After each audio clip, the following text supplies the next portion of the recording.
PDGA Champions Cup recap, day number 2 on Friday.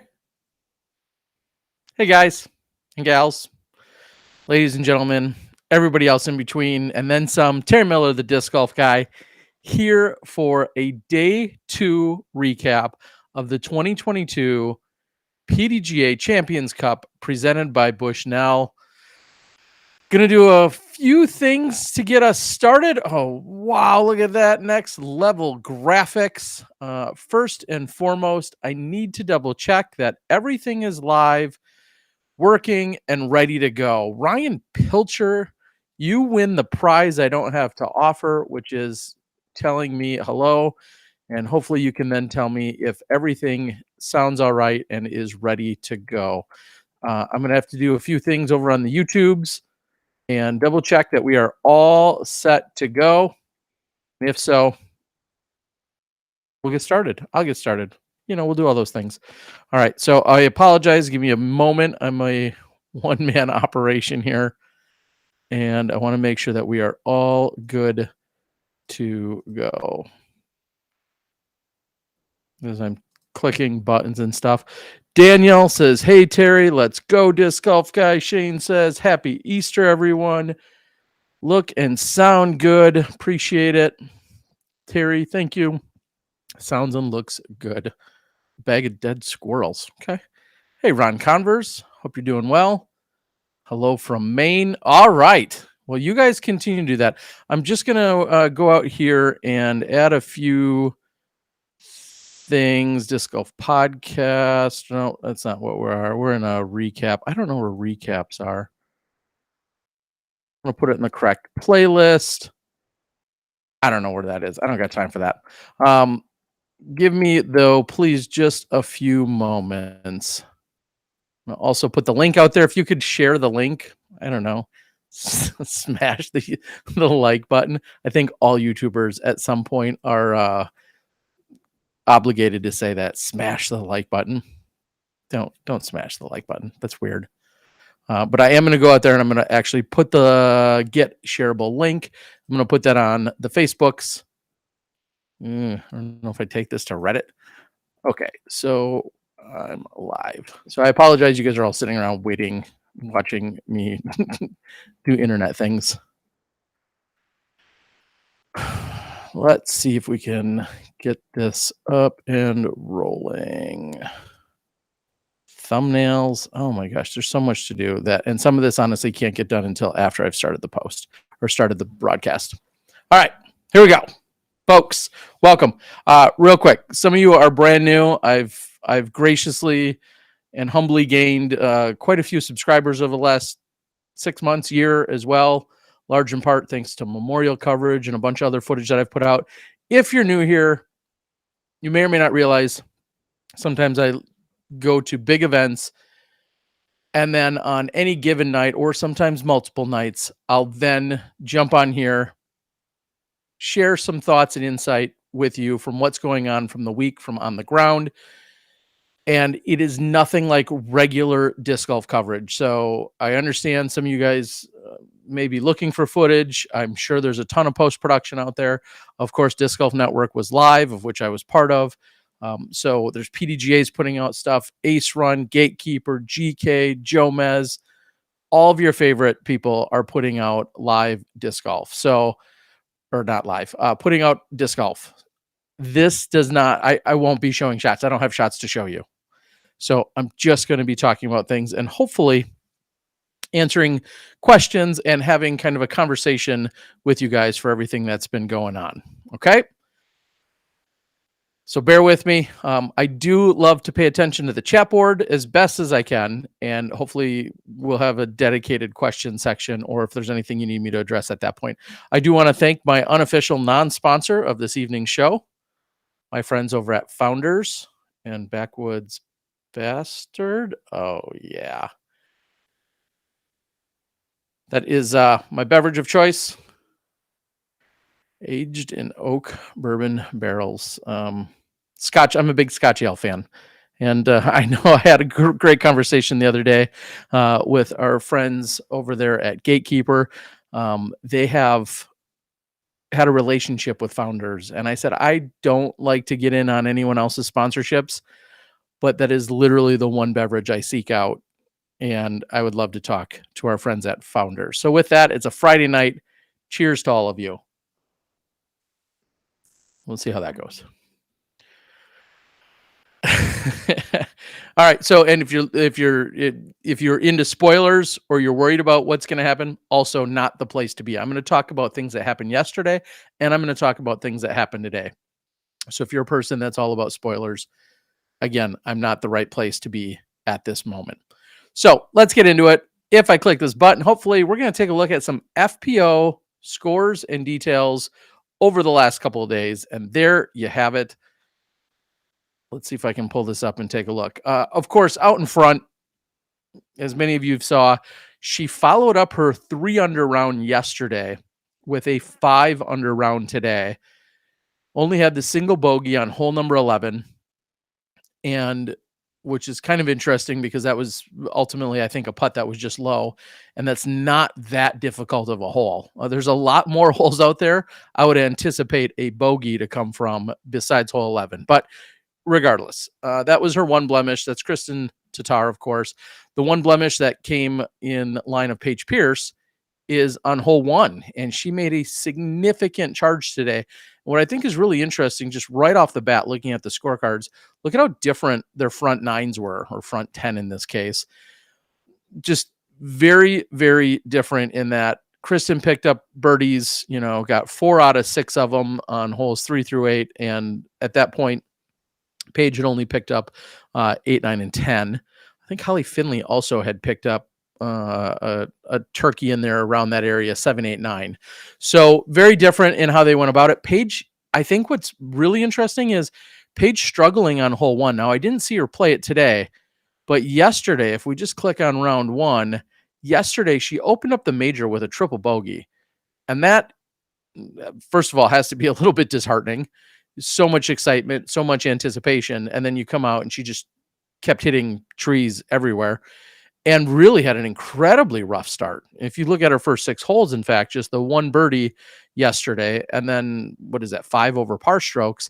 Today, you look at that stretch, of course, she certainly cleaned it up, but still went 1 over and birdie free.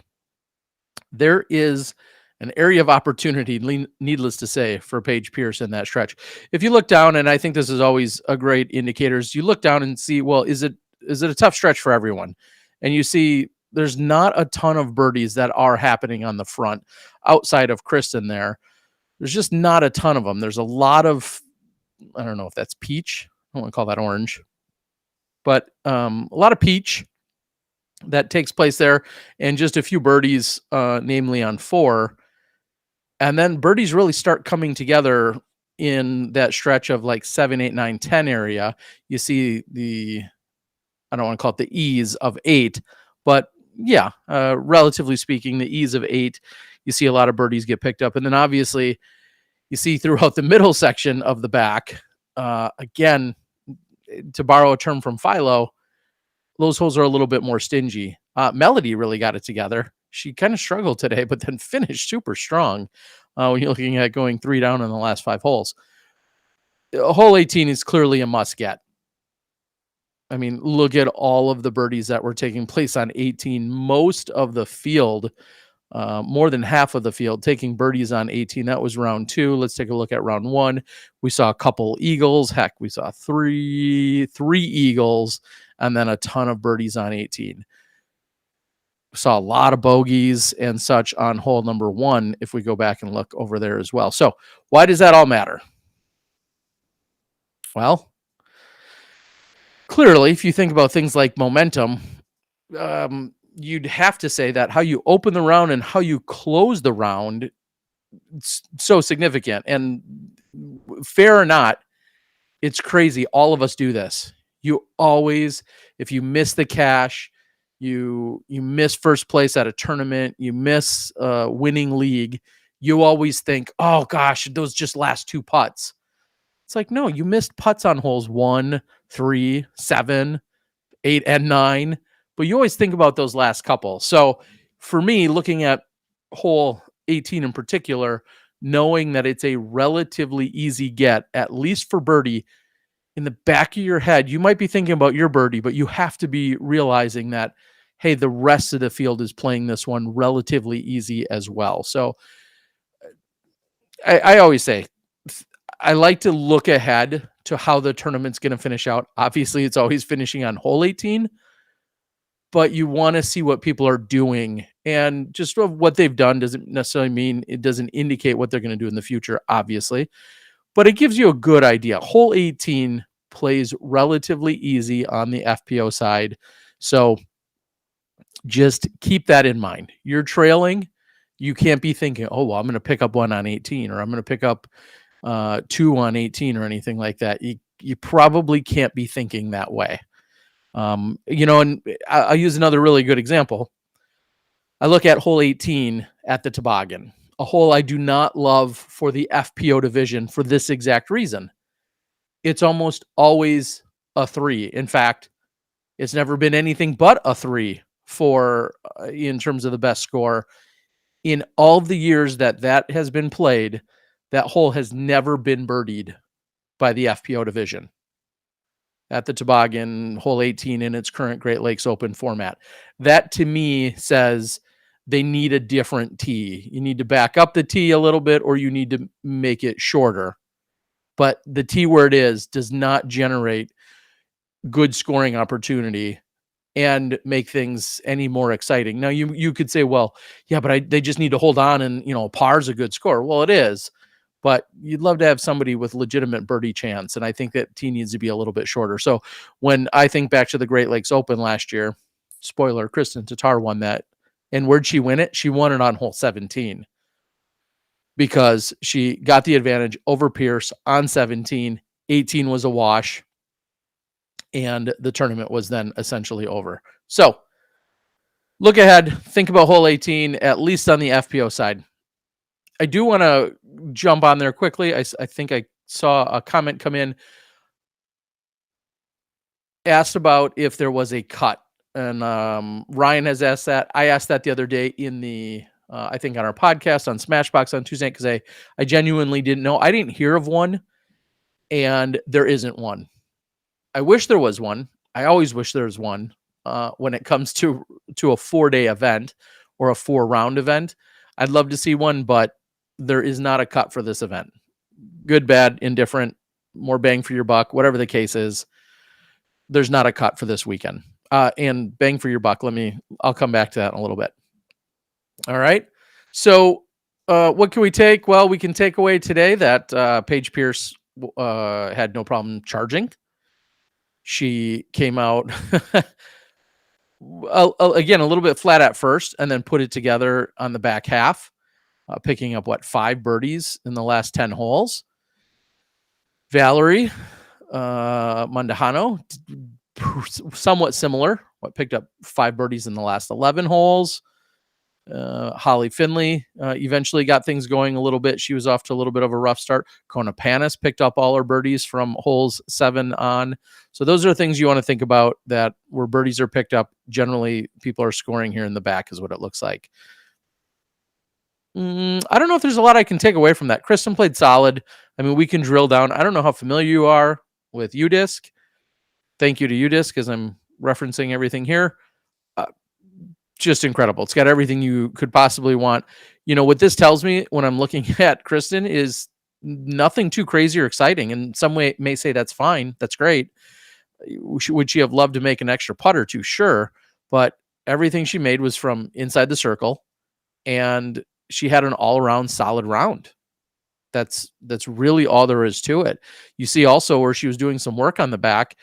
She's listed as having a scramble on every hole 13 through 18, 100% scramble rate. So she was out there doing some work today.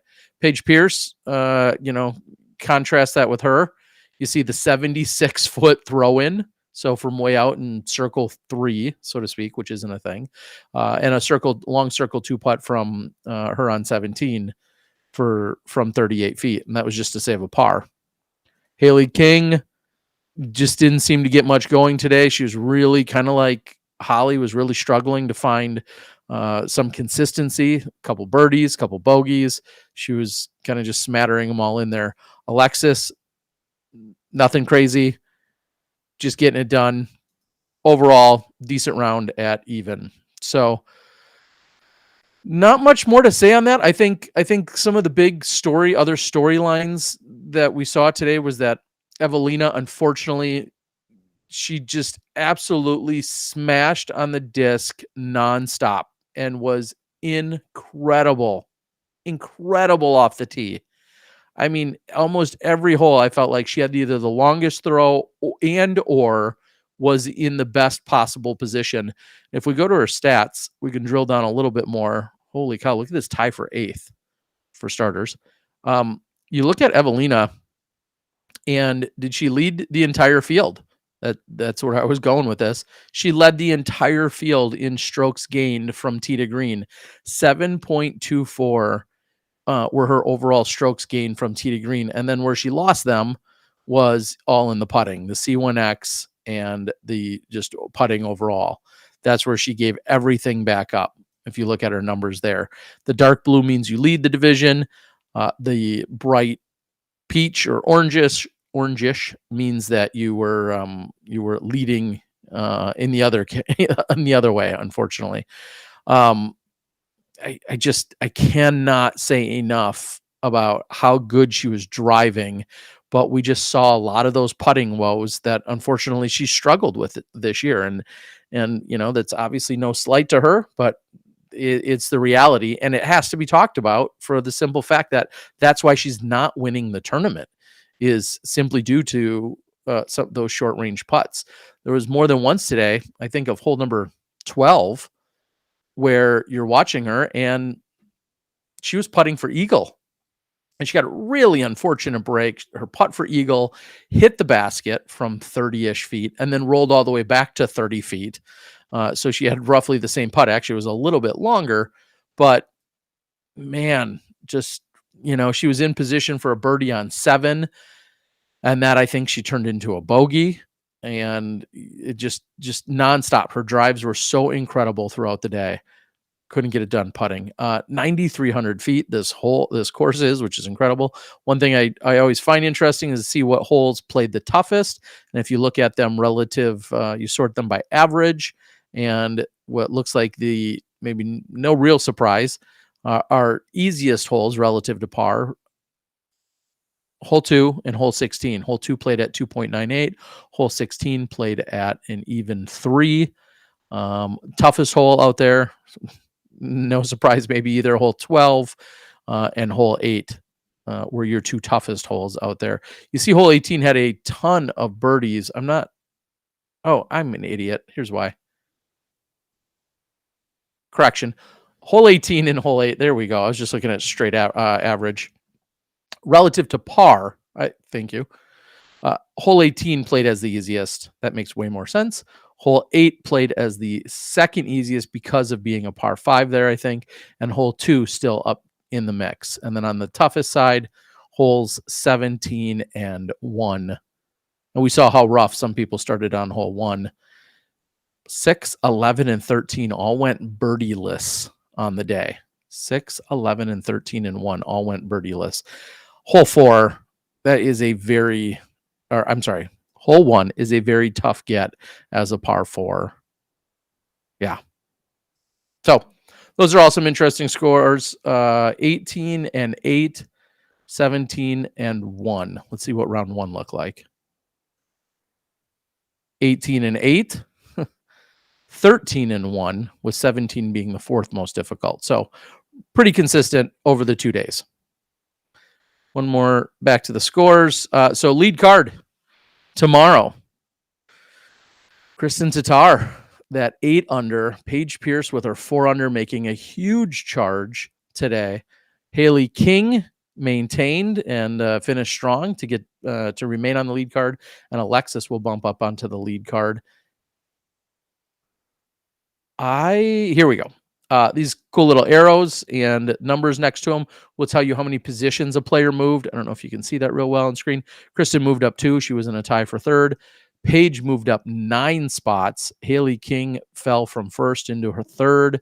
and Alexis moved from 5th into 1st. And Valerie, her sister, wowzers, 21 spots by improving her score by 5?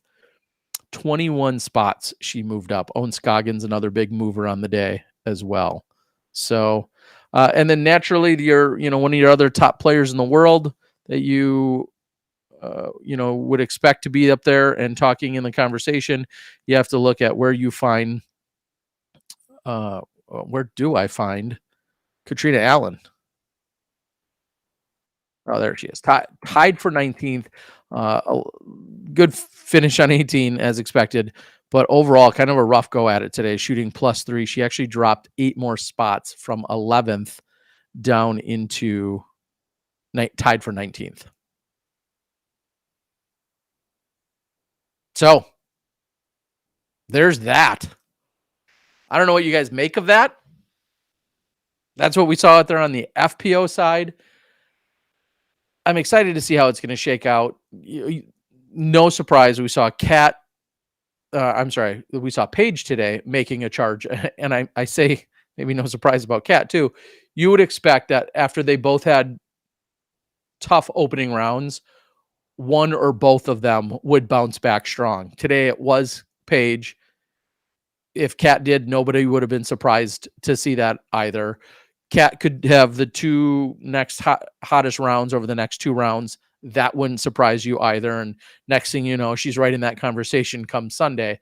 None of that would surprise you. But it was surprising to see both Kat and Paige not in the top couple of spots. In fact, I don't know if it was ultimately shared on the broadcast or not, but I believe Stat Mando provided us a little insight and said, this is the first time ever that Kat nor Paige were in the top 10 weren't in the top 10 at any point during a major. If I spit all those stats out, those qualifiers out, that's insane. That would be, yesterday was the first time that neither of them were, or they both weren't in the top 10. See, that's why I can't spit it out. Both of them weren't in the top 10. No, not one or the, you know what I'm trying to say. Okay. Holy cow. I swear it's still early here tonight. I think you guys know what I'm trying to say though. Neither of them were in the top 10, and that's the first time that's ever happened. Yeah. Okay. So halfway through, what are you thinking about Kristen Tatar? She clearly has it. She clearly has it in her. She's got all the skills, all the necessary tools. She clearly has the course at least figured out. She's proven that over the first 2 days. Now it's just a matter of holding on, isn't it? I mean, she's got a 4-stroke lead over Paige. We know that Paige is going to continue to put up a fight. We know that Valerie Mondahano can come out and can clearly put down another solid round. All of that is absolutely possible. Question is, can they do it? Can they challenge her? Or will Kristen find a way to be able to hold on and fight everyone off? I'm not going to say she has additional incentive, but it's pretty cool to think that her daughter is here with her. Her daughter is here for the first time in the U.S. and taking home a major victory while her daughter is here. Whether her daughter thinks it's as cool as it really is or not is to be determined, but it would be pretty cool and pretty special for that to happen. All right. One thing I did want to check on quickly, I'm going to go back and I'll share the screen again. I think it makes sense. I want to take another look at, and this is just random. She's birdied 3, 4, 5, 8, 12, and 18. Round 1, 3, 8, 16, and 18. So her birdies were similar. That's what I guess I was trying to point out. Today, her birdies were 3, 4, 5, 8, 12, and 18. And yesterday, 3, 8, 16, and 18. So what, 3-ish of those are the same? or are consistent from day to day. I was going to say what I think is interesting is when you look at a player and you see, hey, have they shot 9 under and ultimately have birdied, roughly half the course, or have they birdied the entire course just in 2 or 3 different rounds? I think that gives you a little idea of just how much they really have maybe the entire course figured out. And there's a consistency there of just getting putting it all together in a single round. But anyway, there's nothing that really jumps out. Clearly 3 seems like a get that she would love to get. 4 or 5 today. 4, I think, is gettable by anyone on any given round. I'm not too surprised to see birdies on hole number 4. That's 327, slightly downhill and to the left. So any low shot that just misses a few of the late trees can get there. Getting 5, that uphill at 363, I think that's a little bit of a bonus get. And I'm going to confirm just by looking. Yeah, only the big arms. And how far did Madison throw it in? 49 feet. Okay, so my intuition was right. Let's take a quick look. Sometimes stats are funny, even though I'm not a stat guy. You're looking at your bigger arms getting hole 5, the uphill. Kristen, Haley, Valerie. Valerie's putt was from 27 feet. Henna, Natalie Ryan, one of the longest throwers in the division. So not really surprised that when you're seeing somebody get 5, those are your longest throwers. And then Madison, who doesn't throw quite as far as those other women, had made a 49-footer. So that checks out, I think they would say, or at least I would say. All right. Taking a quick look at what we're seeing. I'm going to check in with the message board here. Thank you guys for playing along here tonight. I don't even know how many people we got here. But thank you for coming along with this fun little journey here. And I'll see if there's anything on here that I should be addressing. Chandler Smith, I appreciate the kind words. Something about me being a goat. Ryan Pilcher says the Upshot interviewed John Houck this week, and he talks about designing wood courses with spectator spaces taken into account. Yeah, I could see that out there. And I think that from what he did out here 15-ish years ago compared to even now what we have to account for, it's kind of funny how much that spectator base and experience has even grown and what that's really going to mean from here on out. So, yes, Haley King was gunning. There were a couple of shots. Just to be clear, even though I didn't actually go back and watch the clip because my cell signal's not very good. Oh, excuse me, out there. I was playing around. I wasn't really in danger of getting hit by Haley. I don't know if that was crystal clear or not. It doesn't really matter, I suppose. But I was kind of playing around out there as that was coming at me. I don't want somebody did message me and ask if I was genuinely scared of getting hit. I was fully aware of what was happening out there. Although there were a number of times today where I feel like, I'm not trying to stand in a position where I think either a disc will get to. I'm trying to stand in a position where I can see where a disc might land and then what their shot may look like relative to what their next shot is going to be. That's ideally what I'm looking for. Benjamin says Houck's interview on the Upshot this week was really great. And that's honestly no surprise whatsoever. John Houck's he's a great designer. He's also just all around really great guy. And he's truly one of the most historic and prolific figures we've ever had in disc golf. And he's amazing.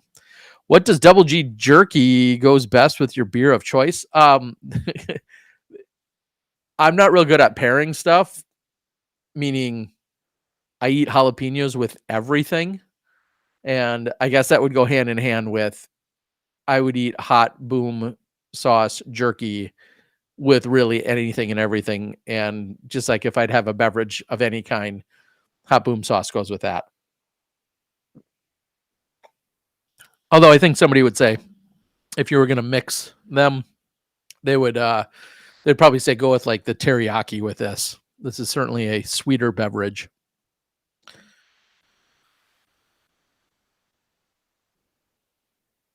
In fact, expect lovely, warm smells of single malt Scotch, oaky. That's really a word. Oaky, oaky bourbon barrels, smoke, sweet caramel, and roasted malts. A bit of earthy spice and a scintilla of dark fruit. It's a kick-back sipper made to excite the palate. I'm not going to lie. I love you, backwoods bastard. And these are the only times I get to profess that. Yeah. All right. You guys are talking about Paul McBeth. Let's get to the MPO, and then we'll talk about some other behind the scenes and other details that come in from out on the course and whatnot here at the major. So let's head on over to our friends at UDisc. Of course, I can click on the button, bring you to MPO. Holy cow, it's already sorted by what? Hot round? No, it is now. We're going to spoil it there. Instead of start there. Austin Hannum officially a course record with a bogey, hole number 6, which we were just saying hole number 6 is a little bit of a bonus get on the FPO side. It is not. I'm guessing I haven't scrolled. There's going to be bogeys, but not that many. Oh, well, there's an easier way to do this, folks. I'm going to click on this. I'll click on it again. All right. Well, we don't have to call out those names, but there's not that many, bogeys on hole number 6 today. So maybe that much more impressive. Now, we look at some scores or some statistics, and you sort it by the most difficult hole, and you say, okay, well, Austin, took a bogey on 5, or he took a bogey on 17, or 15, or half these other holes that are really tough. I guess 6 did come in as somehow the 5th or 6th most difficult. But it's not one you'd be like, hey, man, somebody's going to shoot a course record and they're going to take a bogey. What hole? You wouldn't say, oh, well, they're probably going to bogey 6. Like, it's just, there's so many other, I feel like, tougher bogeys to get out there. So maybe that much more impressive is what I'm saying for Austin Hannum. But we take a look, overall scores, Austin Hannum moving up 26 spots into that tie for second with Calvin Heimberg, Mason Ford, and the CDIC Slayer, Chris Dickerson. They all sit at 18 under, and all of them having pretty good rounds to get there. 10 under by Chris, 10 under by Mason, 8 under, a little bit slower for Calvin, but still a solid round. And Austin Hannum, his 12 under. Another little tip, we click on this. Let's do a right click on new tab. Oh, I don't think you're going to see that. Some care about ratings, some don't. I'm seeing out there online that's unofficially rated a 1068, which I'm not going to lie, seems a little low. What do I know? So Wysocki, solid 8 under to follow up the 10. Clearly the hottest overall average, averaging 10.5 per course or per round. Yeah, that's some quick math. Holy cow. Yeah, 10.5. I impress myself sometimes. It sits at 21 under, 3-stroke lead over Hannum, Dickerson, and Ford. As I said, they'll be all on the lead card. And then Kelvin Heimberg, McBeth, Conrad, and Marweed. A little bit of shifting there. Paul McBeth being the big one in that case, moving up 13 spots. And then everyone else on the lead card. Hannum had moved up 26, Dickerson 10, and Mason Ford 10 spots. So how did any of them get there? Mason Ford did what seems like nothing special, just played really solid golf. You can't argue with that. Chris Dickerson had a couple of 38 footers from Circle 2. Austin Hannum, a little bit more excitement to arrive at what he did. 74 footer listed on hole number 3 and a 60 footer on hole number 11, which coincidentally is the one that Chris Dickerson aced a few years ago. Find that on Ace Run Pro.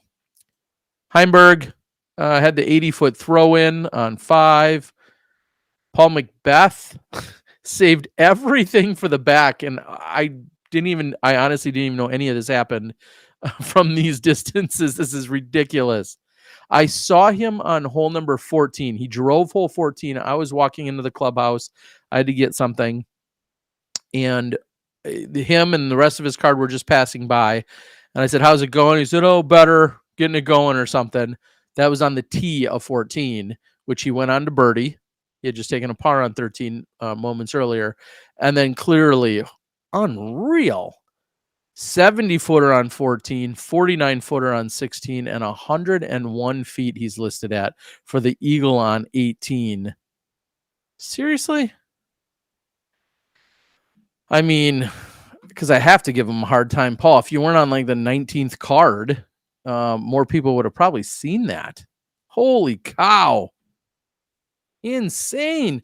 I do know there was a really brief conversation that took place about Macbeth, and I think the live card or the live coverage was on him through the first 6 or 7, maybe even 8 or 9 holes, and he wasn't doing anything special, and Hannum was lighting it up and putting down the course record. And so one of the roaming cameras we had was pulled from there and then taken over to Austin Hannum, understandably so. And then Paul Macbeth decides that he's gonna, what do the kids say? Go ham. Yeah, pretty solid for him to go 9 down. What is that? 10 down in the last 10 holes. I don't know. Do the math. 4, 5, 6, 7, 8, 9, 10. 10 down in the last 10 holes. Is it funny to you guys that I have to count that? I swear I don't use my fingers and toes. All right. Conrad, a little bit of a slow day today. Definitely a slow start. Yesterday, and I was very much thinking about this out in the course, thinking about how he was, 4 down through 6 yesterday to open. He got the first 4 in a row, so maybe even more than that. During round 1, he was 5 down through 7. And so through that exact same stretch today, through 7 holes, he was just 1 down. So a little bit slower. He finished with a really solid eagle, which was great to see. Scrambled hard to get the bogey 5 on hole number 17, which is totally understandable with how difficult that tee shot is. Look at Andrew Marweed. He has a 70-footer. It looks like there's a lot of throw-ins on 8 or 9. 8 I can understand. And I say that because it plays slightly uphill at the end. There's just a little bit of an uphill incline. So you can just give it a little bit more. And if you miss it and you go deep, you're not going to go too far because you're slowly climbing uphill on that putt. Emerson Keith, I had no idea that his round was going so hot. I had caught up when I was heading up toward the clubhouse. That's when I ran into Emerson in his card, and he was just closing out 18. So I kind of walked up 18 with him. He had a phenomenal tee shot, a great second shot, and then ended up walking with the birdie. I did not know at the time he was 9 under and on pace to get to that 10. So really solid performance there by Emerson Keith. He also told me a few stories that I can't share with you guys, but he had some stories about traveling around. I always love me a good Emerson Keith story ever since we shared some time at the DDO last year. Looking forward to it again this year. All right, let's take a look at anything else that jumps out. Kyle Klein, oh my God, had a 10 under. I did hear this in the production call, jumping up 44 spots. A 10 under, just think, 12. I mean, you'd say, okay, well, if you only would have taken a blank, but even a par, like, okay, so he doesn't get the birdie, but just a par. And he shoots a 13 on the round. Unreal. Kyle Klein, what did you do? How many times did you throw? Well, clearly a lot. 38-footer, 60-footer, some solid putting as you'd expect.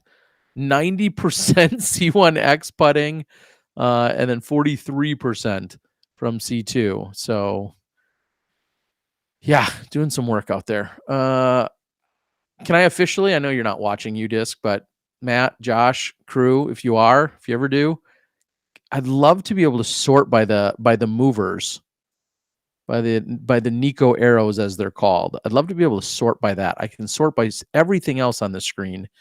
In here on the regular interface, I don't think I can sort by the movers. Yeah, come on. I do these, once every few months. Can you make a major adjustment for me? I'm going to look at any other big movers. God, that feature would be so great, wouldn't it? For my show. Andrew Presnell up 34 spots. Matt Hammerstein up 32. Callaway, big jump for 22 spots. Man, all these people jumping up a ton. Who fell? Unfortunately, Thomas Gilbert and Canute both fell pretty hard. Looks like Andrew Fish had a little bit of a rough go out there. Vino Macula, along with Lance Brown. So, Yuli. Yeah, those are some of the people that fell off a little bit harder today, unfortunately. Seems like a lot of our...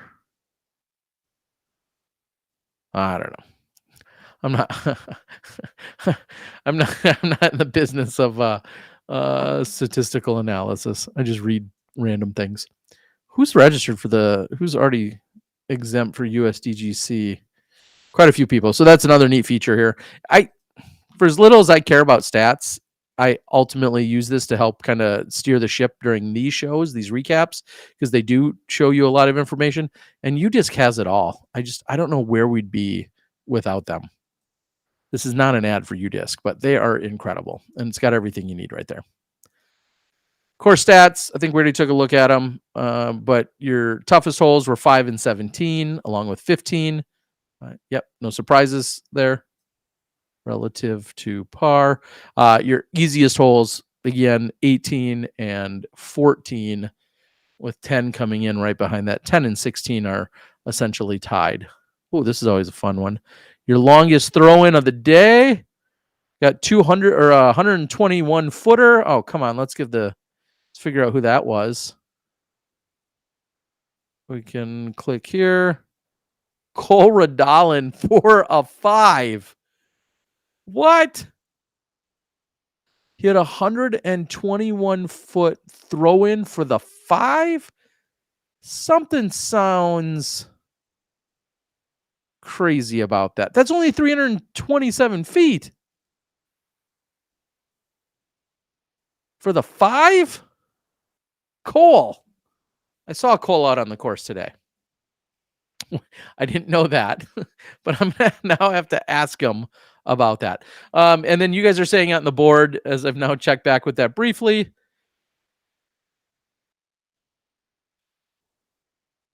Adam Hamis, significant struggles out there today. Let me see if I can click back to that.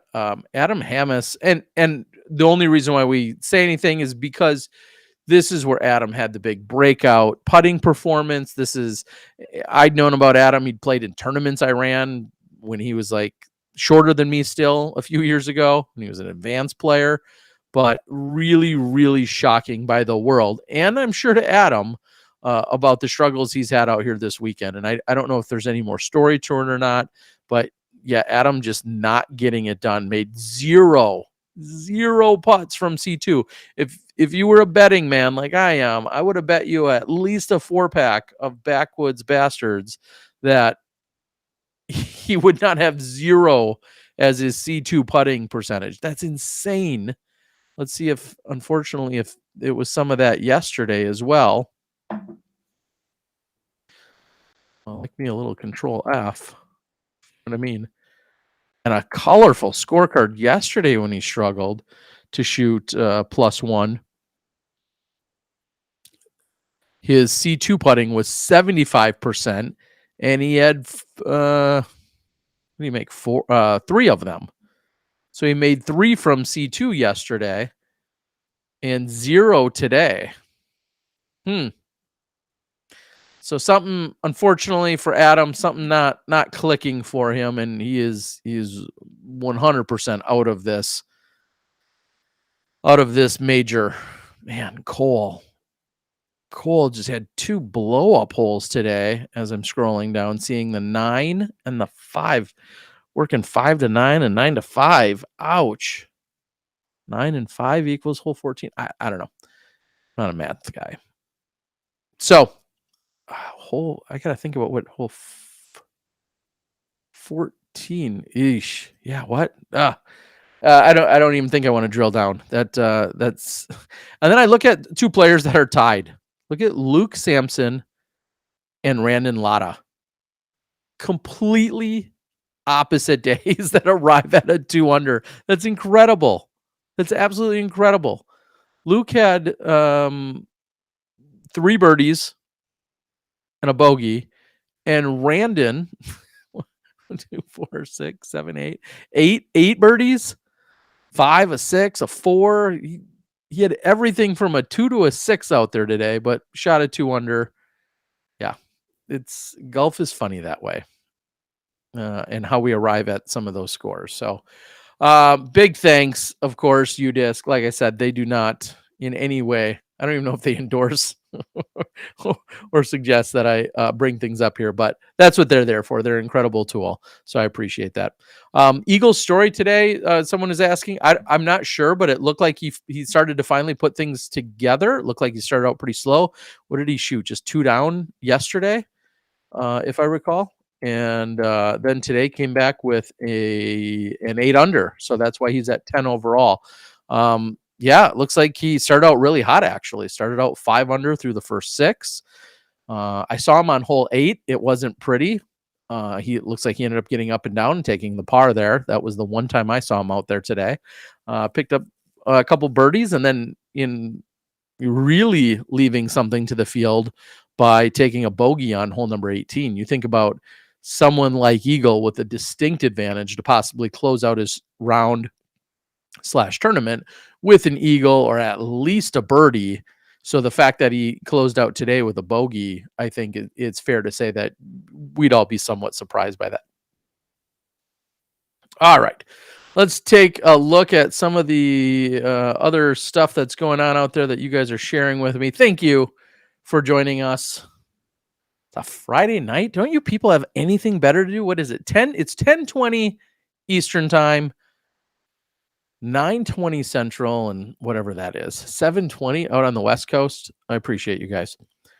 So if you have questions, go ahead and start putting them in the board. I'll see if I can do my best to answer what you may be asking. Rob says, since Bushnell is a sponsor, those distances have to be right. I'm going to make this the abbreviated soapbox stance. I cannot say this enough times, and this is nothing to do with Bushnell.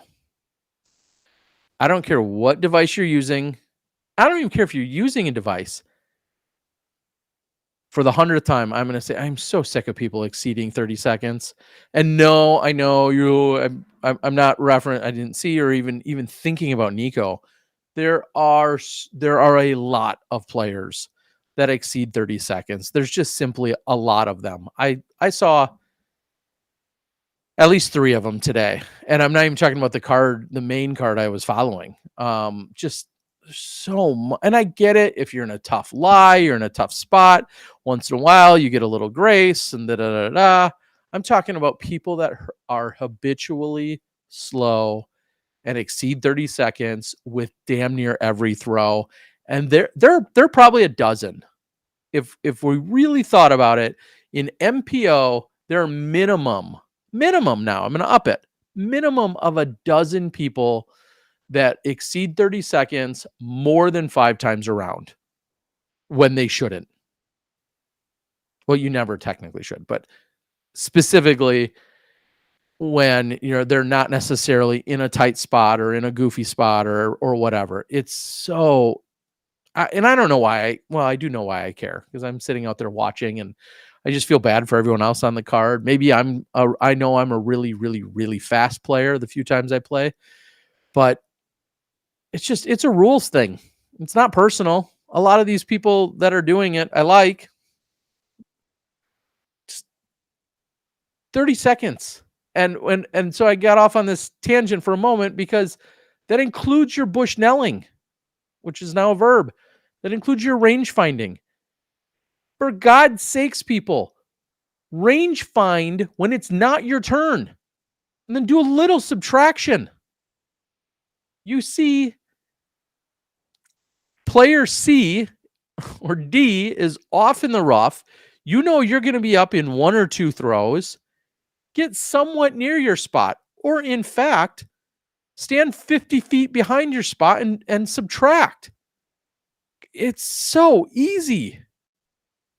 Ugh. It's so frustrating.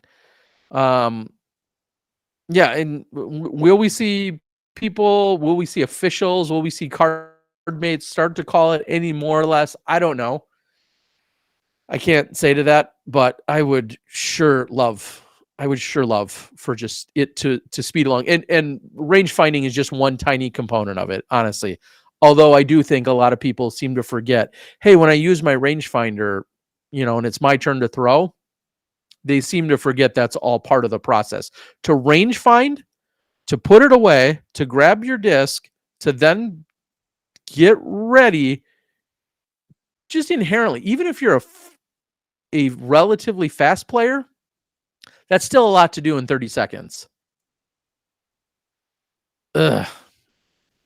Yes.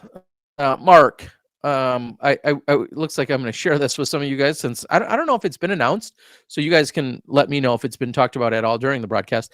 I found this out today. Apparently the players knew this ahead of time, and I don't get the same messaging that they do, which is understandable. There are ribbons out on a bunch of the trees that are just kind of a general reference point for the players. And I learned this afternoon. So I was going to keep that secret so I could sound smarter when you guys checked in with me. But the yellow ribbons are at roughly 400 feet. The orange ribbons are at 300 feet to the pin. And pink ribbons are at approximately 150 feet to the pin. Now, clearly they're trees to baskets, so it's not going to be exact, but within, I think, 10 feet, I was told, on almost everyone. And there's a ton of trees out here, so you do have a lot of options, which is great. So if you're seeing the coverage and you see, a ribbon on a tree that somebody's throwing next to, yellow are 400, pink are 150, and orange are 300. I did that in a really smart order for you, but just keep that in mind. Or pull out your rangefinder. Isn't the 30 seconds when you address your lie not using your rangefinder? No, I mean, I'd have to pull up literally the exact verbatim rule, but let's just do it. We'll do this for everyone's funds. Rules throwing. I'm going to just do a Google. Practice throw, legal throws, a throw. Excessive time or just okay. 802.03 under the official rules of disc golf state. A player has taken excessive time if they are present and have not thrown within 30 seconds. 1, after the previous player has thrown, and after they have had a reasonable amount of time to arrive at and determine the lie, and after they are next in throwing order, and during which the playing area is clear. And then it goes on to say, a player who takes excessive time receives a warning for the first violation. A player who takes excessive time after having been warned for it during the round receives 1 penalty throw. And then it goes on to say, a player may request extra time to the group for taking a bathroom break. If the player does not return in a reasonable time, the player is considered missing for the hole and receives a score of par plus 8. So is there a little ambiguity there? Sure. Is there a little bit of common sense and the word reasonable, I think, is intentionally used there? Sure. That provides a little bit of latitude or grace or whatever you want to call it. People, get up and throw.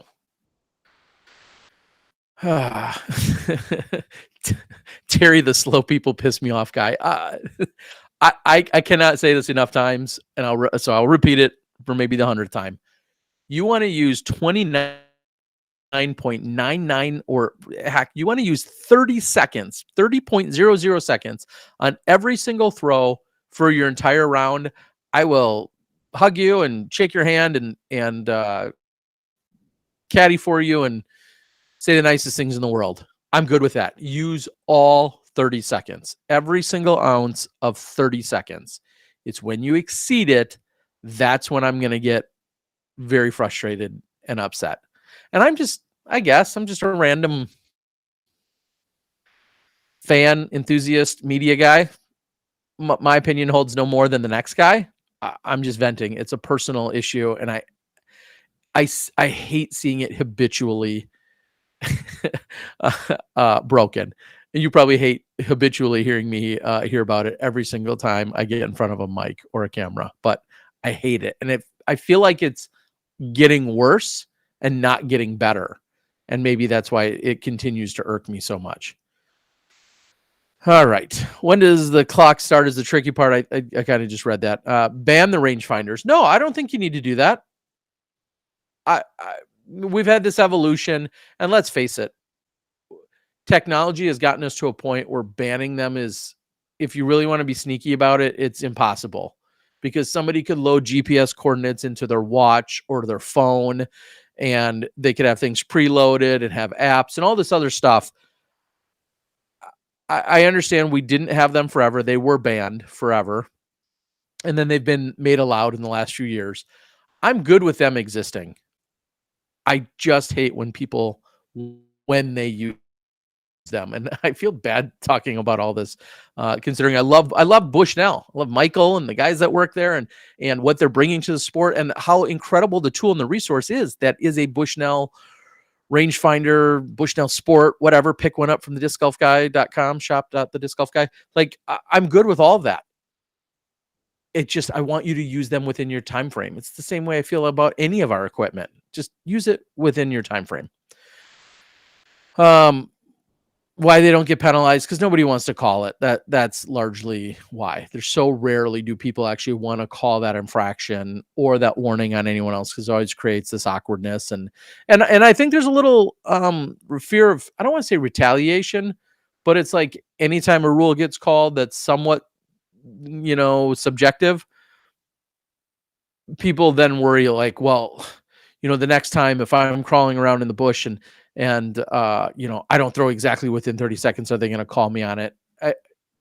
I can understand. Well, yeah, I think that's why a lot of people are hesitant to necessarily call that one. But we've all seen players stand over a putt or stand on the tee or wherever else and exceed it.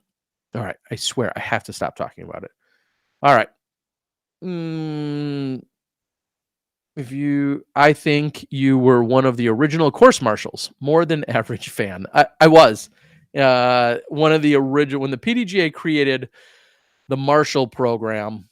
I want to say it was around 2005 or 2006, if I recall. That's when I first did it. It was actually part of another program about being a PDGA representative on site at big tournaments, which, believe it or not, wasn't originally a thing for a long time. Again, we were in a different world in 2003 and 5 and 6 and whatever. And we were having 6 and 7 and 800 person tournaments like the Bowling Green Amateurs, which just took place a few weeks ago. Bowling Green had 6 or 7 or 800 people. And they're like, we need somebody there to make sure that people are current with their registrations and all this stuff that's like really automated in some capacity right now.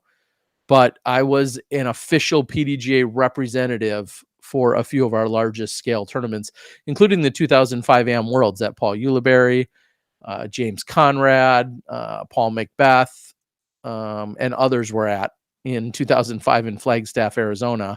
I was there at that event in 2005. I played Worlds in 2003 in the Pro Worlds. 2 years later, went back and was part of the Marshall program and walked around and helped enforce rules and whatnot in 2005.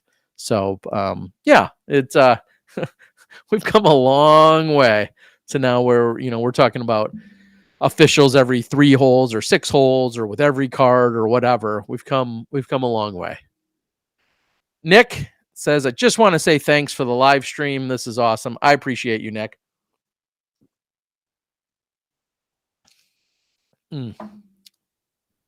Founders, I know you're not watching, but if you do, let's talk.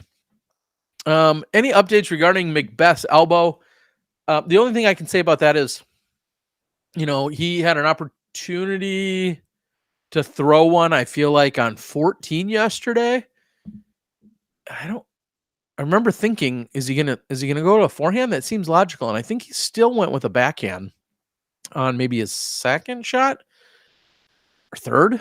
I don't know of any updates as to elbow, arm. I don't know how that's feeling. My conversation with him was pretty short today, so I can't speak to that. Yuli's win, yes, was 2006, but I'm saying he played in the 2005. I was actually at the 2006 AM Worlds as well. Funny enough, that was the AM Worlds. I had worked. I was also part of the Marshall program. I was told to go out to such and such course, and I had to follow a group. I might have even been lead card. And there was this kid there. Kid, I think was the term. And he had already been warned about not keeping his shirt on during the round. And a few holes into the round, he threw a disc. It was a tunnel shot, like 300 feet, and then opened up from there. It was a tunnel shot. And he threw it, and it went mostly through the tunnel, hit a late tree in the tunnel, kicked off, and turned and just yelled the F word very loudly, just super loudly, like not like to himself, but loudly enough that half the course heard it. And I was like, warning. Like, I didn't even know how to react. I was so stunned, not because of the F word, but just because that somebody would yell it out so blatantly in the middle of competition. I think that was the day I met Nico LaCastro. That was my introduction in 2006, I believe, was the very first time I'd ever met him. He was playing AM Worlds at the Tulsa Worlds and had been warned. It was super hot, of course. It's Tulsa in the middle of July. And I think he was just kept walking around, and I think he kept like lifting his shirt up, which I'm not about to do. Nico's ripped. I'm not. And he just, I think, was just really hot. A lot of people were. I think there was a woman in particular that was also warned about not showing her midriff. So it was just really hot. And I think maybe in between holes or something, he had taken off his shirt. I don't recall the details. They're getting fuzzy now, 16 years later. But I do recall the warning, because I just remember being so shocked, like that someone just threw and then blurted it out the way they did. So funny where we've come so many years. So yeah, and then 2 or 3 years later, 2008, he didn't win. What year did he win USDGC? I want to say 2008, but that was Dave. Well, Dave Feldberg won Pro Worlds in 2008. Nico now I need to know. USDGC winner. 2009. So that makes sense. Because 8, I believe, was Doss. 9, I think, was LaCastro. But Feldberg won Worlds in 08. I don't know. All right, let's reading. I'll read a few more of these for sure. Nico origin story. Yes, Nico's ace at Memorial to tie on 18, then yells F and A. No, that wasn't the Memorial. That was a Fountain Hills Thrills, or I don't think it was the Shelley Sharp that year. No, because it's always held at Vista del Camino, hence the Shelley Sharp disc golf course. No, that was, I want to say, like the Fountain Hills Thrills or something like that. But it was still hole 18 at Fountain Hills. And he did that, I think, against Paul Ulibarri. Aces the final hole to then force a playoff. I wasn't there for it. This was, I wasn't that far into my media career, I don't think, whatever year that was, or I wasn't going to nearly as many events, as maybe the best way to word that. But he aced the final hole, which is hole 18 that you would see at the Memorial. And that's what ultimately forced the playoff. And then Paul, I believe, went on to win that. I could be making all of that up. I don't know if you guys can want to fact check me, but you probably should. But I think that's the story that was. But it was that hole. Mark says, I hope Chloe Alice wins. She rips. Yeah, I mean, she's out there. You know, she always has, I was thinking like her hair, always is colorful. And it's very similar to what we see from Natalie Ryan in that they both have a lot of power. It's just a matter of harnessing it. And it's a matter of that touch and that some of that finesse, because both of them, you see a lot of birdies, sometimes more birdies than others. And you also then see a lot of bogeys. And I don't know if I can back any of what I'm saying up just out of curiosity. I'm going to go take a look back at the scorecard. It's just that those are kind of general trends that I would say that I see from both of them, because they do have a good amount of power, and it's just a matter of they get plenty of birdies. It's just a matter of, can we get plenty of bogeys? Now, Chloe today, very, very monotone round, like 2 birdies, 2 bogeys. So relatively quiet in that sense. And then if I find Natalie Ryan's scorecard, yeah, you see a couple birdies, another birdie, and then a eagle to finish. So shoots 1 under, but then also had then the 4 bogeys.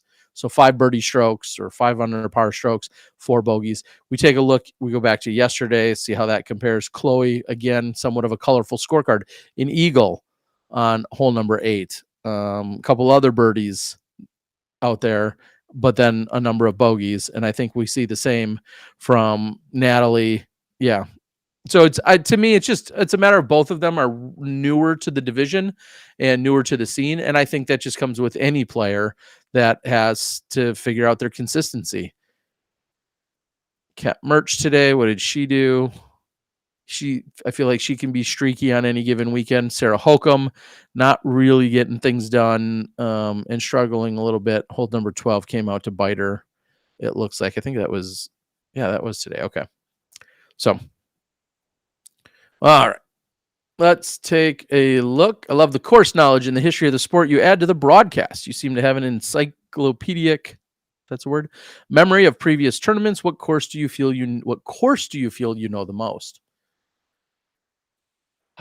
I've had a lot of history now with one of the most iconic courses, and for that I'm very spoiled and very blessed that Steve Dodge. I didn't know much about the Marshall Street. It used to be called the Marshall Street Open or the Marshall Street Championships, and the Pyramids and all of those that were run. And then it turned into being eventually, I think, the Vibram Open. And then from the Vibram Open, it became the Open at Maple Hill presented by Vibram. Then it was just the Maple Hill Open. All the different naming. To this day, I still give Steve Dodge a hard time about all his different, and it's now the MVP Open for the next 10 years. I'm very blessed that that's one of the most prolific courses in the country, and it's one that I feel I know very intimately. It's such a fun place to be. So the good vibes, the good memories, the good play that I've seen throughout the years, I've seen it undergo. He changes something every single year you go out there. So I've seen a ton of different tees. And honestly, I've only seen the golds. Like, I couldn't tell you where most of the blue tees and most of the red tees or whatever are. It's the gold tees that he's used, and now the diamonds for the women that I've seen experimented with and changed throughout all the years. So Maple Hill, if we're talking about big courses, I know Maple Hill, I would say very well. It's hard to keep the memories and the individual years straight because at a Maple Hill, you can see someone shoot a 10 under one round and shoot 2 over the next. And so it's easy to get fuzzy with some of the memories as to, who shot what great rounds in which year. And any given year, somebody could pop off and have, this incredible first 2 rounds and then fall apart or have one highlight round throughout the weekend and then have everything else not be so stellar. So Maple Hill is one that I think I know very well. I mean, I've known Jonesboro since its inception. I've been there quite a few times. I'm thinking about Pro Tour courses. I feel like I know Brewster Ridge, even though I was going there before that was a Pro Tour stop. I mean, Jeff Spring had me come out before the Pro Tour existed. And that's when both Ricky and Katrina had dominated for a couple years already. And so I was out there for the property and saw, Fox Run Meadows and then the Brewster Ridge course. So those are a couple that I feel like I know pretty intimate. I mean, there's a lot of courses that I feel like I know really well, but the high level, exposure courses, those are a couple that come to mind over and over again. Very, very blessed. USDGC, I've been to that almost every year since like 2005 or so, almost every year. So I feel like obviously I know Winthrop. Winthrop's pretty easy to get at, difficult to play, but very easy to have a grasp on because it's relatively straightforward in that sense. Valley View, Milwaukee, oldest course in the county. In Waukesha County, it is. Valley Views, of course, I ran leagues at for like 10 years or so. Also shot an 18 under a couple times there. It's a fun little course, and it's one that actually Simon Lizotte had played along with Eagle when they were in town last year. Fun fact about that is that was installed around 95 or 96, right before I moved to the area. It was only really the third course in the Milwaukee area of Wisconsin, and it was deemed a recreational disc golf course.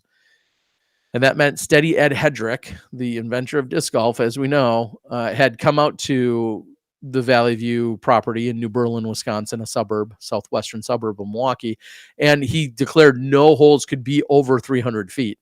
He was starting a new initiative called RDGA, which was recreational disc golf. So there wasn't to be any out of bounds, and there wasn't to be any holes over 300 feet. This was in like 95, 96 timeframe. And that was when I was just coming down to Milwaukee. I'd moved down to Milwaukee in 96 for college. And that course was just one of two courses that really most people went and played, the other one being a 9-hole outside of town, quite a ways away. So you guys are getting a lot more history on Milwaukee than you care about. But yeah, that's a fun little course that's undergone 10 different changes because we almost lost it due to neighbors complaining. And we had gone to various park and rec meetings to save the course because so many neighbors were mad about all the activities going on at the park. Still a fun course to this day. Ian and Lane have been doing a great job on having defined roles on the mic. Ian calling play-by-play, and Elaine adding color is working really well. Good to hear. Love it. It, sometimes it's tough to know the roles and to think about what you're supposed to be doing. Some people, I see this often where people will say, well, I really would like if so-and-so said such and such or talked about such and such. And it's like, if you're really trying to define and stay within our lanes and our roles, exactly as you say, Ian is usually what my role would be as well when I'm in the booth, like I will be next week. We're there to steer the ship.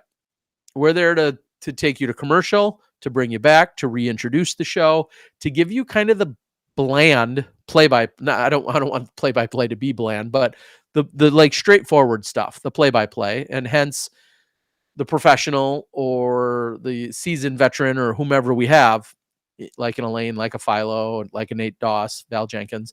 They're there to do just that, color it up and give you more insight. So it's interesting when you hear people complain about sometimes what you're getting out of a person when they're not maybe recognizing or realizing what the intended roles or the defined roles are supposed to be. In theory, I'll say this all the time, and Nate Doss says this to me. He's like, I will never throw it to commercial. He's like, that's your job. That's what you do. You take us into break. You bring us back from break. He's like, that's my job. I'm hosting the show, and he is my co-commentator and a color commentator, and I'm helping steer that ship. So that's how it's kind of been defined. And quite honestly, a few years ago, it wasn't really like that. I think to the years of much smaller operation, and it was myself and a Robert McCall or a Dixon Jowers or whomever else we had. And I've loved being with everyone that's been in the booth. I've loved, which is crazy, but I have. But it's sometimes the rules have been more defined than others. And for the longest time, it was just me and whoever else were in the booth, and we were just doing whatever.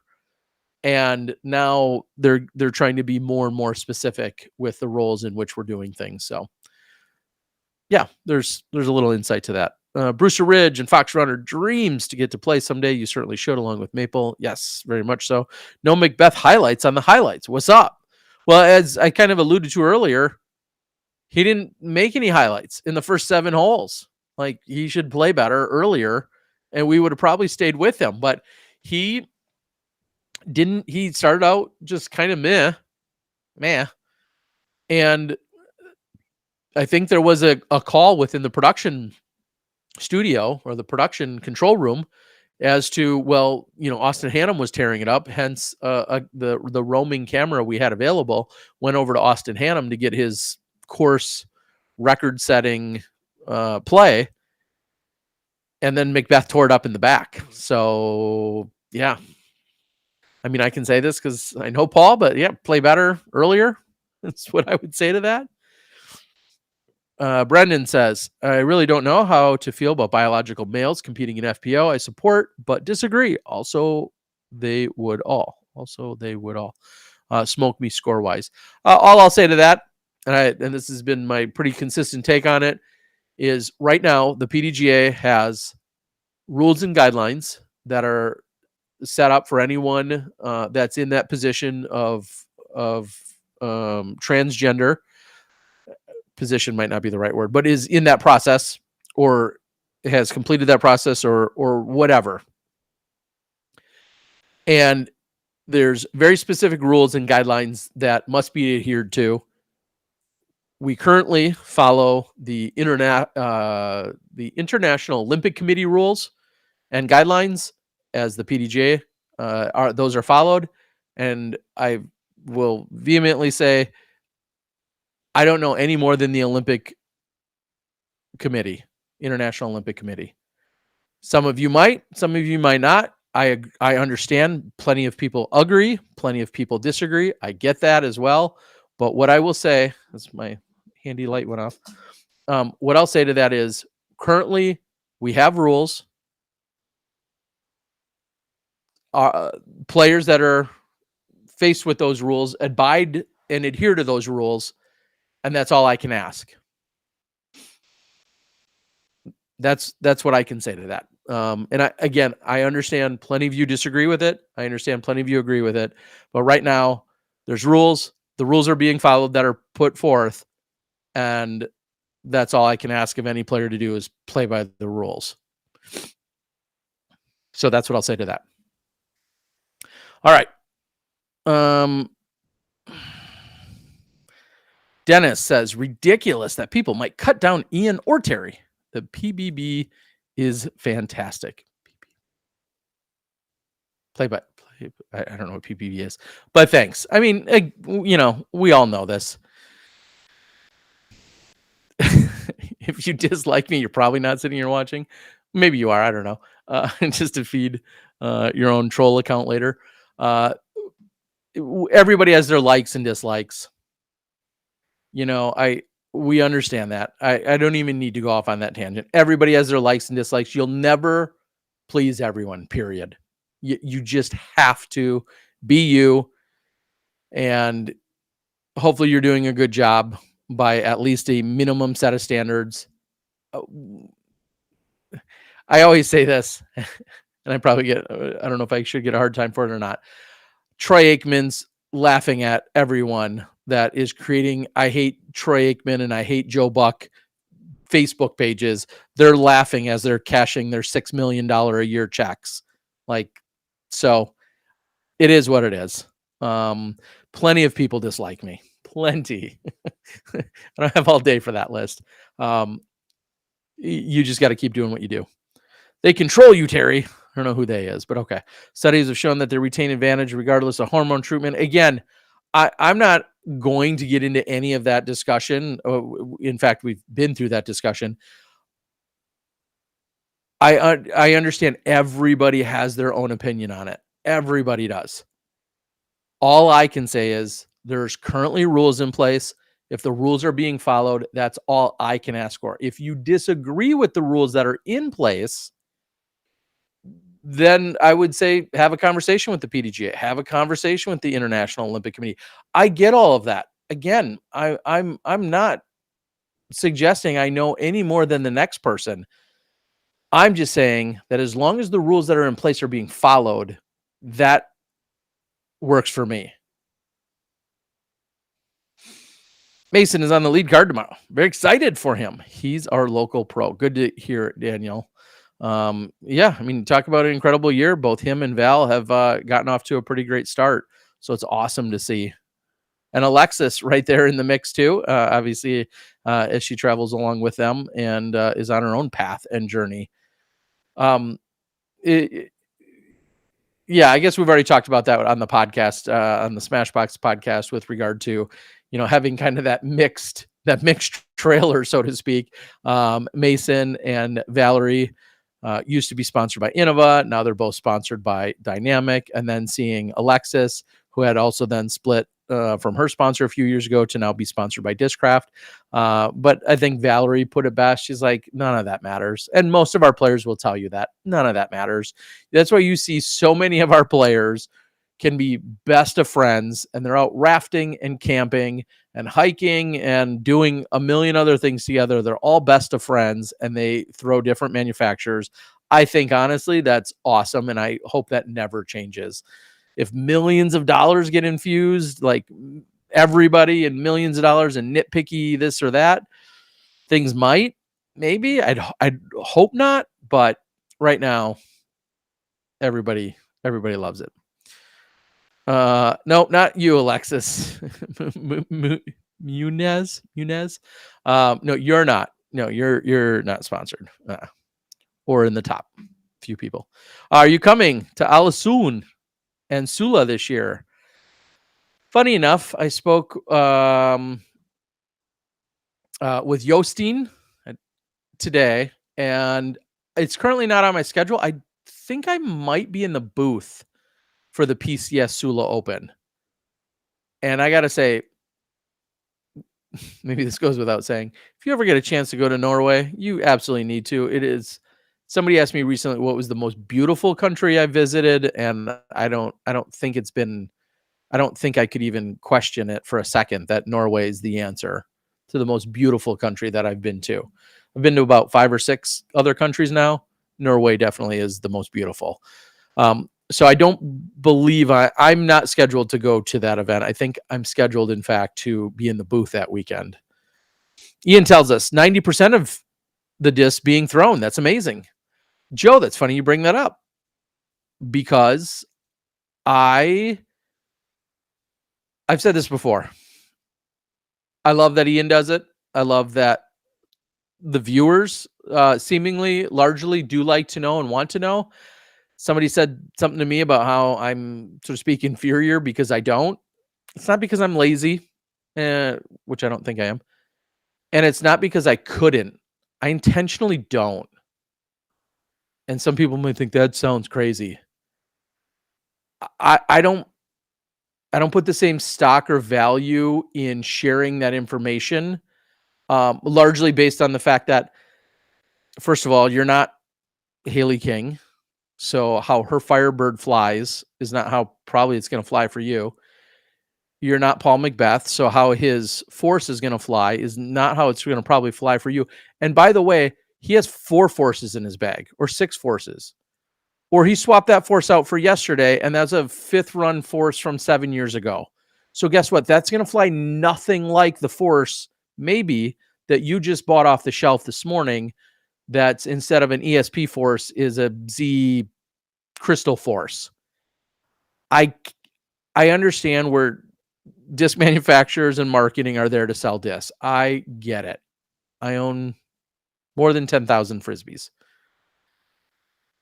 I just, when somebody tells me that Ricky Wysocki, I almost just said Destroyer, not anymore, threw an Invader, and it's the first run versus the 7th run, and it's this plastic versus that plastic. And is it the one that's beat up? The one that flies nothing like the brand new one did?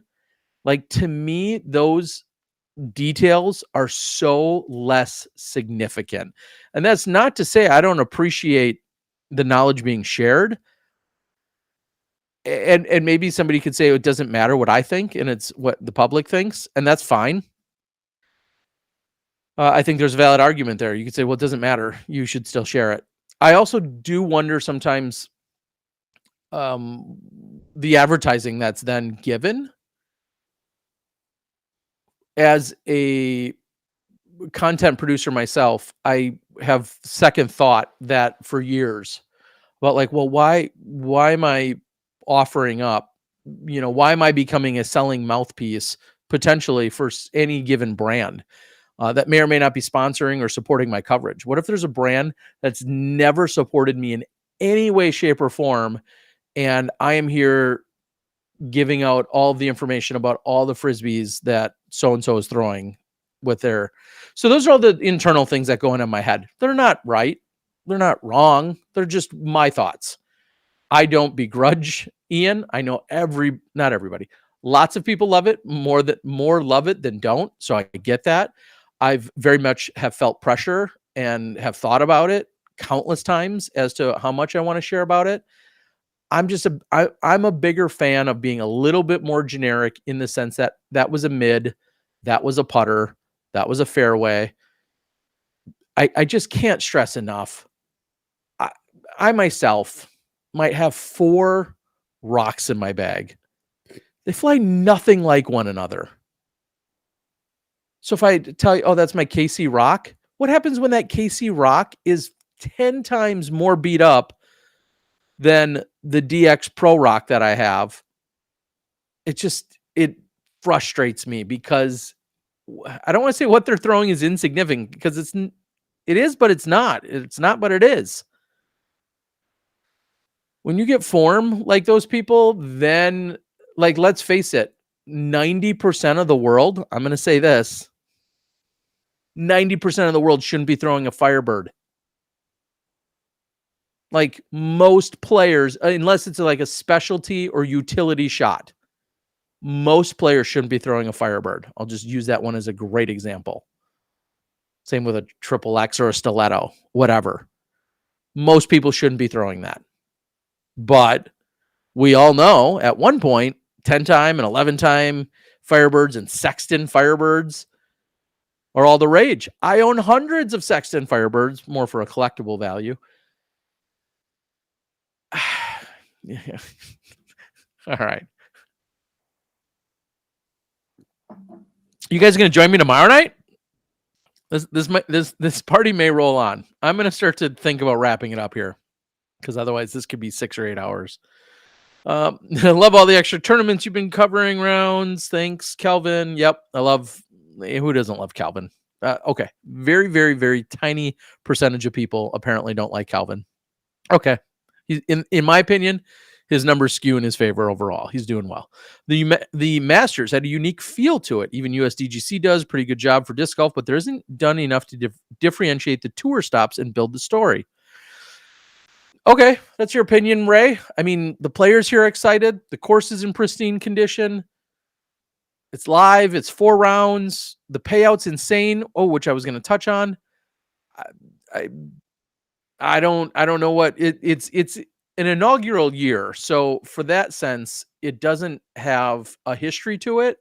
So for that reason, but just think 10 years from now, I'm going to be sitting here in this hotel room talking to myself and you guys, and we're going to be talking about, remember the first time we were here for the players, for the Champions Cup?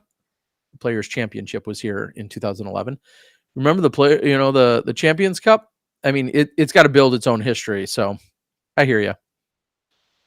Terry spitting facts. Your interviews during press conferences are really great. You come trying to add value to the fan who doesn't know about all the things in the players. Philo does a good job of that. Thank you. It's always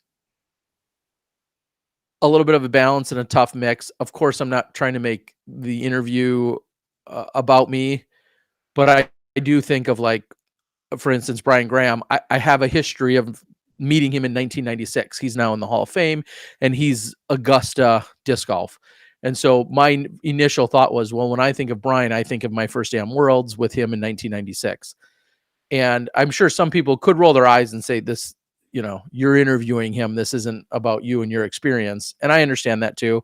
That was my way to tie the overall premise of him and just what I know of his legacy, which dates back to 1996. And to some people, they didn't know disc golf existed that long ago. And there's been a lot of people that have laid a ton of amazing groundwork dating all the way back to 1996 and prior. But so I appreciate the sentiment of what you're saying. I'm very blessed. Our PDGA executive director, Joe Chargoloff, and I had a great conversation yesterday, and he was very kind with his words and said that he felt as if I had a certain history and media presence that we don't see a lot of other people with. And I take that as nothing but a compliment. There's tons of people that have way more history, but a lot of them aren't necessarily in a media role and able to share it as easily unless they're asked about it. And me, I just turn on the camera and I start babbling things to you guys. So I feel very blessed to have the experiences and the people that I've met along this way. It's been incredible. After ridiculous, it's a ridiculous shot. I want to know after the throw if it's a ridiculous shot. Okay, that's an interesting perspective. It's funny to think of how that matters.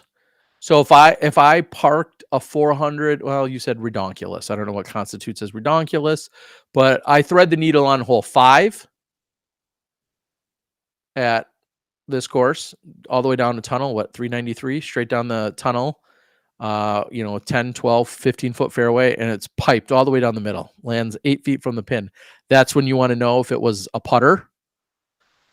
If you want to know if it was an EMAC Truth or an FD or a TD or a beat up Shrike, an Innova, or sorry, a Discraft Stratus.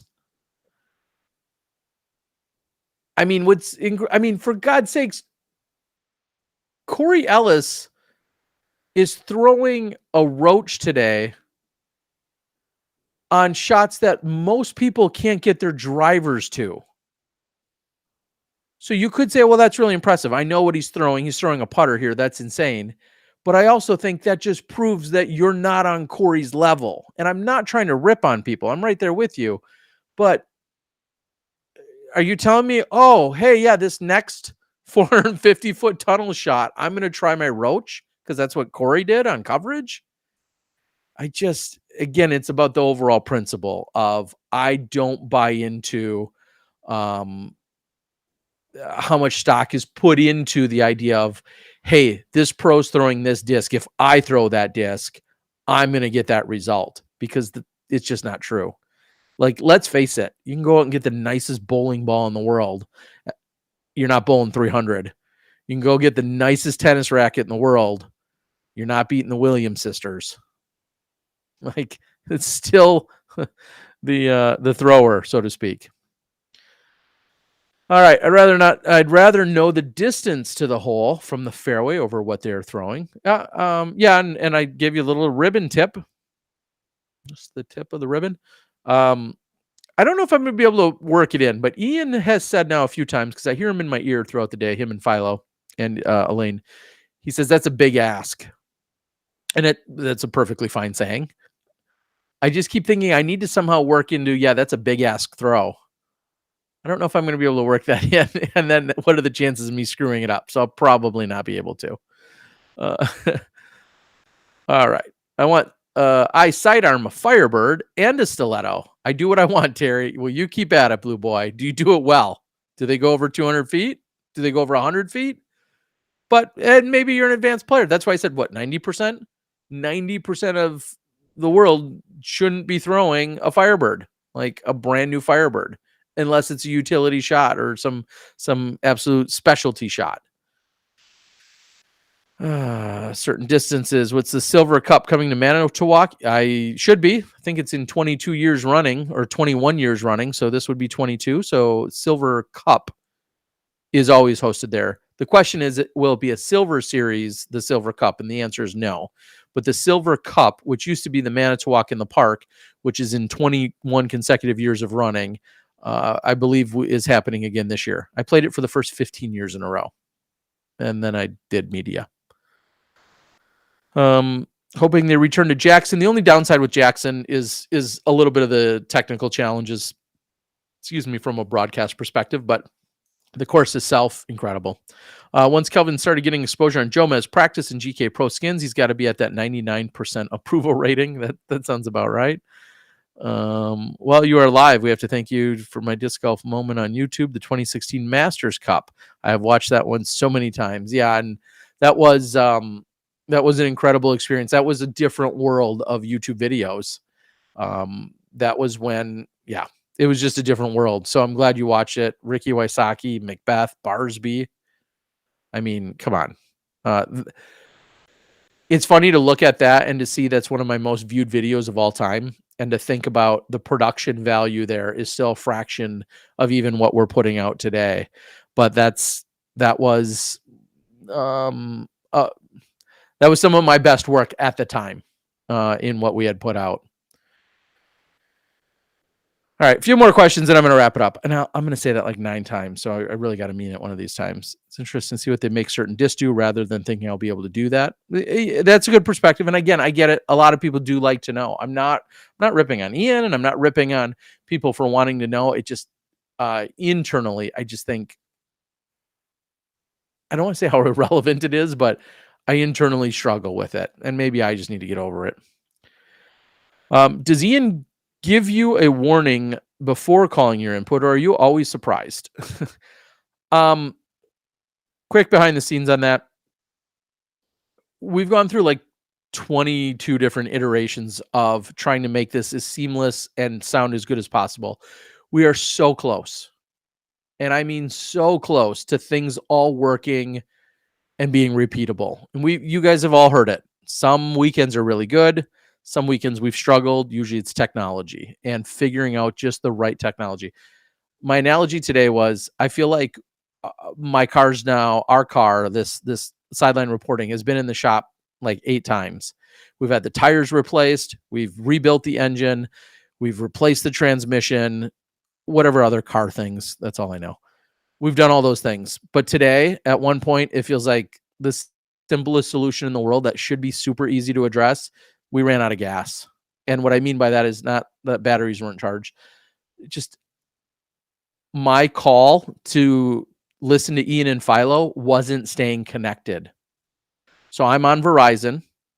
The latest version of doing this is me calling into a conference call, which has Ian and Philo also on it, giving commentary.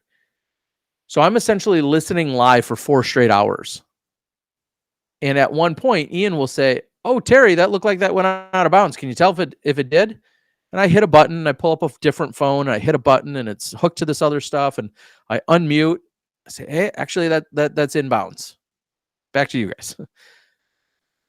The simplest part of all of this messy solution ever is me being able to listen to them.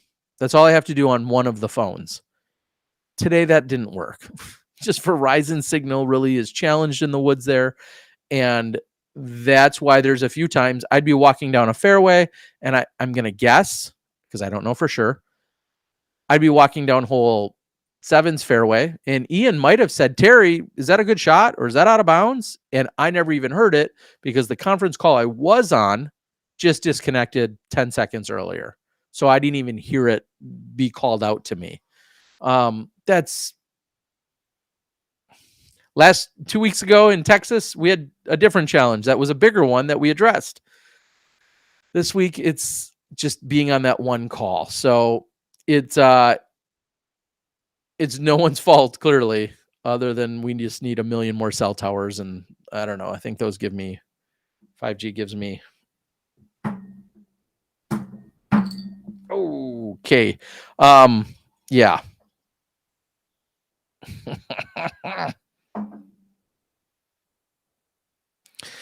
So, am I always surprised? Yes, technically. Tomorrow, I'm going to give you guys the heads up. Tomorrow, There is a specific game plan that during certain holes where signal seems to be the best is when I'm more likely to get called upon. That's going to be our new trial tomorrow. I don't feel bad sharing that. It's not a real industry secret. Holes like 7 through 13 on that course really, really struggle with Verizon signal. So we're going to try and do most of the check-in type stuff before and after those holes. I hope that helps. Off the wall. He volleys pretty good with Philo. I agree. I've been watching Disc Golf since around 2010. Good old Disc Golf Monthly. Rest in peace, Cubby. I couldn't agree more. What an incredible human Carl Cubbage was. Very much so. I wish I would have known him better. And certainly a pioneer in a lot of his own ways, which was incredible. Love you, Terry. Appreciate all you have done for the sport. Keep doing these lives, post-round videos. Amazing. You're so insightful. Thank you. I appreciate that. These stories are why Smashbox is the best disc golf podcast. I wouldn't go that far. 5G is making Terry nuts. So there's a lot of things. DGPT Disc Golf. What up, Terry? I don't know who that is. Hi. Who we got? Evan? Ian? Sam? Jeff? Fake account? I don't know. Okay, seriously. This is it. Folks, you guys have been incredible. Thank you for joining. We may or may not, me and the mouse in my pocket, we'll likely do something like this tomorrow night. I've got a few more Backwoods Bastards, so it seems like a good idea. No, this is not the breakfast stout. I could only find that yesterday, and today I found the nice 11%ers, the Backwoods Bastards, double-barreled Scotch IPA, not Scotch IPAs, Scottish ales. So tomorrow night we'll probably be here again. What is it? Round 3 tomorrow, halfway through the tournament. Thank you guys for joining. Hope that you enjoy the coverage on Disc Golf Network. As always, like, share, subscribe to all the post-production channels. I know PDGA is working on stuff. You're obviously your Jomez, your Gatekeeper, your GK Pro, your Ace Run, all those guys. I think that's everybody that's here. Yeah, go out and enjoy all of that. Yes. Tomorrow night, let's plan on the same thing. Maybe roughly the same time.